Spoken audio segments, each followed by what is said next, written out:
आज हम पढ़ने जा रहे हैं क्लास 12th का जो ज्योग्राफी है उसका 7वां चैप्टर खनिज तथा ऊर्जा संसाधन। इसका यह पार्ट 4 है। इसमें हम ऊर्जा के अपरंपरागत स्रोत के बारे में पढ़ते हैं। तो सौर ऊर्जा, पवन ऊर्जा, जल ऊर्जा और भूतापीय ऊर्जा जो है वह असमाप्य ऊर्जा है। इसे ही अपरंपरागत ऊर्जा कहा जाता है।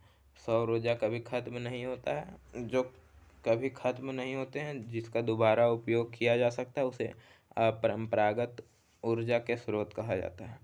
तो ये साधन अपेक्षाकृत अधिक सामान्य रूप से वितरित हैं। ये ऊर्जा के स्वच्छ साधन और पर्यावरण हितैषी है। इनसे कोई प्रदूषण नहीं फैलता है, जिस कारण यह पर्यावरण के अनुकूल होते हैं। इन्हें ऊर्जा के नवीकरणीय स्रोत भी कहा जाता है। अगला है नाभिकीय ऊर्जा। तो नाभिकीय ऊर्जा के उत्पादन में यूरेनियम और थोरियम का उपयोग किया जाता है। यूरेनियम निक्षेप धारवाड़ शैलों में पाए जाते हैं। तो यूरेनियम देखें तो राजस्थान के उदयपुर, अलवर, झुंझुनू जिला में पाया जाता है। मध्य प्रदेश के दुर्ग जिला, महाराष्ट्र के भंडारा जिला में पाया जाता है। हिमाचल प्रदेश के कुल्लू जिले में पाया जाता है। थोरियम जो है सो केरल के तटीय क्षेत्र की पुलिन बीच की बालू में मोनाजाइट एवं इल्मेनाइट से प्राप्त किया जाता है थोरियम। और मोनाजाइट जो है सो केरल के पालक्काड तथा कोल्लाम जिला में पाया जाता है। आंध्र प्रदेश के विशाखापट्टनम में, उड़ीसा में महानदी के नदी डेल्टा क्षेत्र में पाया जाता है। आगे है परमाणु ऊर्जा आयोग की स्थापना 1948 में की गई थी। 1954 में ट्राम्बे परमाणु ऊर्जा संस्थान की स्थापना की गई थी। 1967 में भाभा परमाणु अनुसंधान केंद्र के रूप में पुनः नामित किया गया। और नाभिकीय ऊर्जा परियोजनाएं जो है सो तारापुर महाराष्ट्र में, कोटा के पास रावतभाटा जो राजस्थान में, कलपक्कम जो तमिलनाडु, नरोरा उत्तर प्रदेश, कैगा कर्नाटक तथा काकरापारा गुजरात में है, वहाँ पे किया परियोजनाएं हैं नाभिकीय ऊर्जा का। और नाभिकीय ऊर्जा जो है सो 10% भारत में उत्पादन किया जाता है। अगला है सौर ऊर्जा। तो फोटोवोल्टाइक शैलों में विपासित सूर्य की किरणों को ऊर्जा में परिवर्तित किया जाता है, जिसे सौर ऊर्जा कहा जाता है। भारत के पश्चिमी भागों में, गुजरात व राजस्थान में और ऊर्जा के विकास की अधिक संभावनाएं हैं।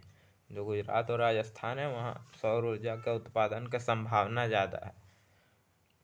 फोटोवोल्टाइक और गैस सौर तापीय प्रौद्योगिकी उपयोग किया जाता है सौर ऊर्जा उत्पादन में। और सौर ऊर्जा का लागत जो है सब प्रतिस्पर्धी, पर्यावरण अनुकूल तथा निर्माण में असमान होता है। सौर ऊर्जा कोयला अथवा तेल आधारित संयंत्रों की अपेक्षा अच्छा होता है, अनुकूल पर्यावरण के रहता है। यह सौर ऊर्जा 7% उत्पादन किया जाता है भारत में। हीटरों, फसल सूचकों, कुकर्स आदि जैसे उपकरण में अधिक उपयोग किया जाता है। हीटर में, फसल सूचकों में और कुकर्स में। अगला है पवन ऊर्जा। तो ऊर्जा पूर्ण रूपेण प्रदूषण मुक्त और ऊर्जा का असमाप्य स्रोत है।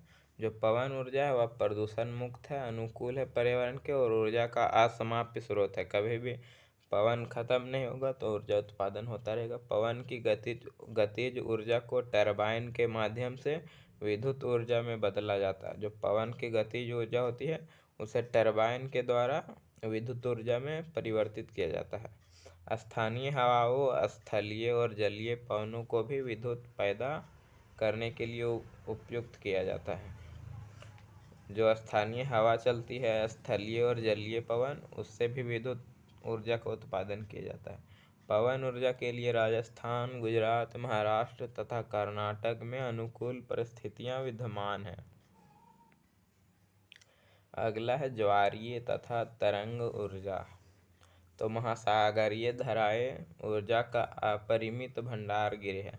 जो ज्वार और तरंगे उत्पन्न होती है वह महासागरों में होती है। तो महासागर में जो धाराएं होती है महासागरीय, उसमें ऊर्जा अधिक उत्पादन किया जा सकता है। 17वीं एवं 18वीं शताब्दी के प्रारंभ से ही अविरल ज्वारीय तरंगों और महासागरीय धाराओं से अधिक ऊर्जा तंत्र बनाने के निरंतर प्रयास जारी हैं। भारत के पश्चिमी तट पर वृहद ज्वारीय तरंगें उत्पन्न होती हैं और भारत के पश्चिमी तट के साथ ज्वारीय ऊर्जा विकसित होने की व्यापक संभावनाएं हैं। अगला है भूतापीय ऊर्जा। तो पृथ्वी के गर्भ से मैग्मा निकलता है तो अत्यधिक ऊष्मा निर्मुक्त करता है। जो पृथ्वी के अंदर से मैग्मा निकलता है तो ऊष्मा ज़्यादा उत्पन्न करता है। इस ताप ऊर्जा को सफलतापूर्वक काम में लाया जा सकता है। जो मैग्मा से ऊष्मा निकलता है उसे सफलतापूर्वक काम में लाया जा सकता है और इसे विद्युत ऊर्जा में परिवर्तित किया जा सकता है। इसका पहला सफल प्रयास जो है भूतापीय ऊर्जा का, वह 1890 में बोयजे शहर इडाहो USA में हुआ था। जो बोयजे शहर है इडाहो वह USA में वहाँ हुआ था। इसके लिए हिमाचल प्रदेश में विकसित होने की व्यापक संभावनाएं हैं। भूतापीय ऊर्जा हिमाचल प्रदेश में इसका उत्पादन किया जा सकता है। अगला है जैव ऊर्जा। तो जैविक उत्पादों से प्राप्त ऊर्जा जैव ऊर्जा कहलाती है, जिसमें कृषि अवशेष, नगरपालिका, औद्योगिक तथा अन्य अपशिष्ट शामिल होते हैं। इसे विद्युत ऊर्जा, ताप ऊर्जा अथवा खाना पकाने के लिए गैस में परिवर्तित किया जा सकता है। नगरपालिका कचरे को ऊर्जा में बदलने वाली ऐसी ही एक परियोजना नई दिल्ली के ओखला में स्थित है। ग्रामीण क्षेत्रों में जैव ऊर्जा विकसित होने की व्यापक संभावनाएं होती है। अगला टॉपिक है खनिज संसाधनों का संरक्षण। तो खनिज समय के साथ समाप्त हो जाते हैं। भूगर्भिक दृष्टि से इन्हें बनने में लंबा समय लगता है, लाखों करोड़ों वर्ष। आवश्यकता के समय तुरंत इनका पुनर्भरण नहीं किया जा सकता है।